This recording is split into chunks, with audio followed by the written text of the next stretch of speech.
Affaires étrangères, de la coopération africaine et des Marocains résidant à l'étranger, Monsieur le ministre des Affaires étrangères, de l'intégration régionale et des Togolais de l'extérieur, Madame la ministre auprès de la ministre des Affaires étrangères et des Sénégalais de l'extérieur, Messieurs les gouverneurs des banques centrales, chers amis, mesdames et messieurs, c'est pour moi un réel plaisir de prendre part à cet événement qui porte sur le transfert de fonds de la diaspora africaine et vise à mener une réflexion commune sur les leviers à même d'en soutenir la dynamique, notamment à travers la réduction des coûts.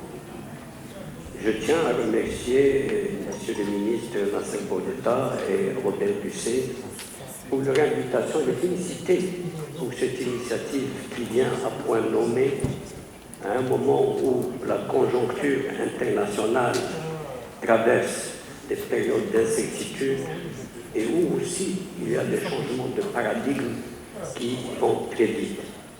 Je les félicite aussi pour la qualité des panélistes qu'ils ont réunis pour en débattre.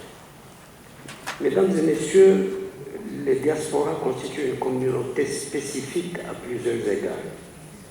L'une de leurs principales contributions est sans nul doute les envois de fonds en tant que source substantielle et parfois vitale de financement des familles des migrants dans leur pays d'origine et en tant que ressource d'entrée de devises étrangères.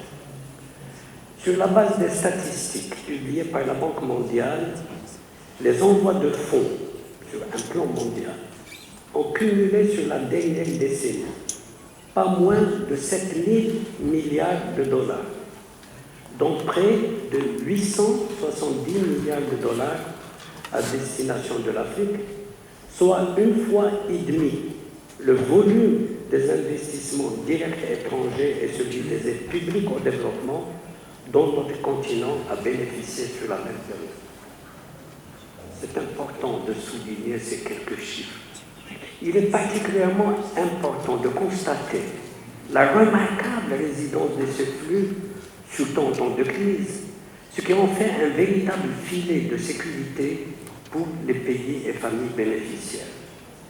La preuve en est le record de croissance au cours de la pandémie du Covid, qui a atteint plus de 10% en 2021 à l'échelon mondial et plus 14% pour les envois à destination de l'Afrique, que la Banque mondiale, dans son rapport périodique sur la migration et le développement, explique en grande partie par l'élan de solidarité familiale durant la période de la pandémie. Le Maroc ne déroge pas à cette tendance. Les recettes en provenance des Marocains du monde ont enregistré un bond historique de 37% en 2021 et de 13% en 2022. Elles ont atteint 8% du PIB, je crois que c'est le chiffre qu'a indiqué M. le ministre, financé plus du tiers du déficit commercial et représente près de 20% des ressources collectées par les banques marocaines. Les pouvoirs publics et la Banque centrale ont très tôt œuvré de concert en coordination avec le secteur bancaire à consolider cette dynamique en favorisant en particulier la diversification des canaux de transmission et la réduction des coûts. C'est ainsi que le Maroc a développé depuis plusieurs décennies une solide infrastructure bancaire s'appuyant sur une présence transnationale de proximité qui constitue un atout majeur pour l'accompagnement de nos compatriotes dans le pays de résidence. Les banques marocaines sont ainsi présentes dans 27 pays du continent. Elles disposent de filiales et succursales dans 7 pays européens et d'une cinquantaine de bureaux de représentation à travers différentes régions du globe. Cette infrastructure a permis de nouer et de maintenir un contact étroit et de proximité avec les différentes générations de Marocains du monde et de favoriser leur bi-bancarisation. Néanmoins, force est de constater que plusieurs défis méritent d'être soulignés.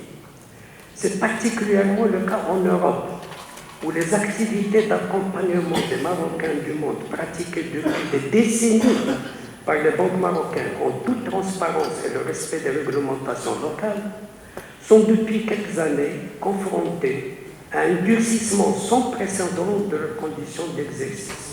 En effet, plusieurs autorités bancaires des pays de l'Union ont décidé de suspendre l'activité d'intermédiation opérée par les filiales bancaires situées en Europe auprès de la diaspora et pour le compte de leur maison marocaine.